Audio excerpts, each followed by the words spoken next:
1868 के बाद पहली बार नेपाल का सबसे बड़ा बांध कोसी का 56 साल का रिकॉर्ड तोड़ कर रख दिया है। आपको बता दें कि बताया जा रहा है कि 5,25,000 क्यूसिक वाल्मीकि नगर के गंडक राज नदी का पानी छोड़ दिया गया है।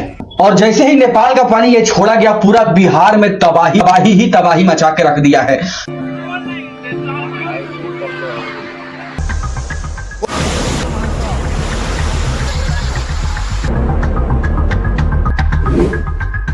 पानी का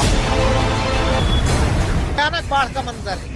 नेपाल से पानी छोड़ने से पहले कुछ इलाकों में सूचना जारी किया गया था कि इस इलाकों को छोड़ करके और बाहर कहीं चले जाइए, क्योंकि इस इलाके को तहस नहस करने में इसको समय नहीं लगेगा। और भाई साहब, ये सच हुआ। जैसे ही पानी छोड़ा गया, पूरा बिहार डूब गया और पूरा तहस नहस हो गया। और भाई साहब, हमें शर्म इस बात पे आती है कि बिहार सरकार ये कहती है कि हाँ, इतना करोड़ पास हो गया, ये पास हो गया, वो पास हो गया, ये पास हो गया, लेकिन पास तो होता है, लेकिन सारे पैसा घोटाला में सारे पैसा खत्म हो जाते हैं और पता ही नहीं चलता है कि कहां काम हुआ, कहां काम नहीं हुआ। और मान लीजिए इतना सारा पैसा पास होने के बावजूद भी अगर इस चीज पे कार्य ना किया जाए तो हमें मजबूरन इस चीज पे सवाल उठाना पड़ता है, आवाज उठाना पड़ता है कि इतना पैसा पास होने के बावजूद भी घोटाला कहां हो रहा है। देख सकते हैं कि साल में एक बार बाढ़ आता है। बाढ़ तो आया था, लेकिन बाढ़ जिस हिसाब से आया उस हिसाब से चला भी गया, लेकिन नेपाल का ये पानी आकर के पूरा बिहार को तहस नहस कर दिया।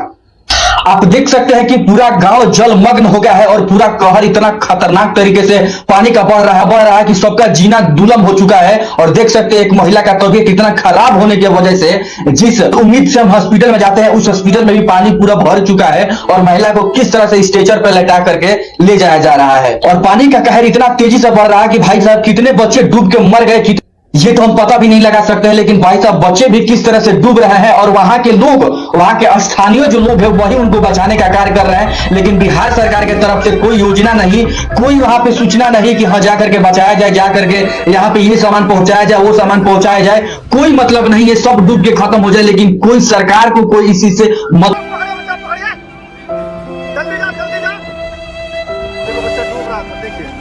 देख सकते हो आप लोग यहाँ अभी पानी पी लिया बच्चा, देख सकते हो आप लोग। शर्म तो इस बात पे आती है सर कि जो लोग डूब रहे हैं, जिन लोगों का घर पूरा नष्ट हो चुका है, खाना पीना पूरा सारा खत्म हो चुका है, और जिस इलाके से नेपाल से पानी छोड़ा गया है वही के लोग, नेपाल के लोग खाना भेज रहे हैं कि हमारे भाई लोग, यानी जो बिहार में पानी के चपेट में, जल के चपेट में आ चुके हैं, उन्हें भाई साहब नेपाल के लोग खाना पहुंचा रहे हैं।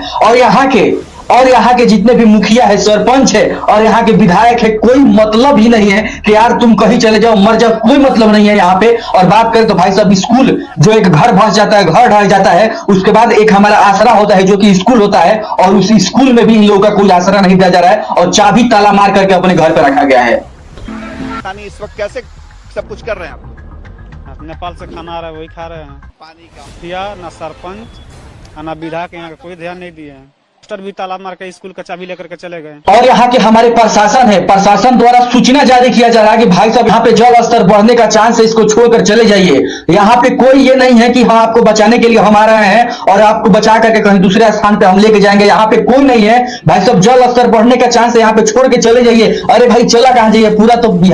पूरा बिहार पानी से जलमग्न हो गया है, छोड़ के हम जाए तो जाए कहाँ? ये तो सोचने वाली बात है। और बिहार सरकार को ये सोचना चाहिए कि पानी बढ़ रहा है तो लोगों को अच्छे जगह पे पहुंचाने का कार्य हमें करना चाहिए, लेकिन नहीं, सूचना दिया जा रहा है कि पानी बढ़ रहा है, आप लोग भाग जाइए। अरे भाई साहब, लोग भागेंगे तो भागेंगे कहां? अपना घर छोड़ के, अपना सामान छोड़ के, अपना बीवी बच्चा, अपने सामान को लेकर के बचाए कि अपने बीवी बच्चे को बचाए कि छोटे छोटे नन्हे जो बच्चे हैं उनको बचाए? आखिर ये समस्या है तो बिहार सरकार के द्वारा ही दिया गया है कि पहले से कोई इंतजाम नहीं किया गया था। जल स्तर बहुत अत्यधिक बढ़ रहा है, प्रशासन की तरफ से चेतावनी दी जा रही है। यहाँ तक कि जल स्तर इतना तेजी से बढ़ रहा है कि लोग भाई साहब घर में सोए हैं, उनको पता भी नहीं चला उनका घर डूब गया।